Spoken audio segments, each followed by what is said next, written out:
Bismillah ar-Rahman ar-Rahim. In this session, we shall study the Quranic directives regarding oaths and their atonement. Pledging oaths carries great significance in Islam. When a person pledges an oath by the Almighty, he in fact calls him to witness to what he is pledged upon. Oaths emphasize one's intention to the ultimate extent, and a society in which oaths are honored and words are kept is a society in which normally there is no disruption and deception. However, in spite of this great importance which oaths occupy, there are times in which it becomes impossible for a person to honor his oath, or honoring his oath might become a source of infringing upon his own rights, those of the Almighty, or of his fellow human beings.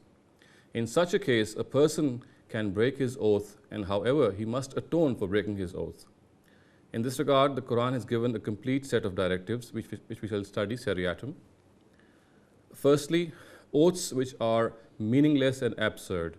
The Almighty has said that He shall not hold us responsible for such oaths, neither here nor in the hereafter. Of course, Muslims should refrain from pledging such oaths, but if they do so, it is a great mercy from the Almighty that He will not hold us responsible for atoning for such oaths. Now, oaths which are pledged with a solemn intention and which actually safeguard the rights and contracts of people involved, they must be carried out at all costs, and the Almighty will hold us responsible if we break these oaths. Therefore, people should be very careful when they give their word. Whenever they give their word, they must honor it. And if they have to break such an oath, then they must atone for it.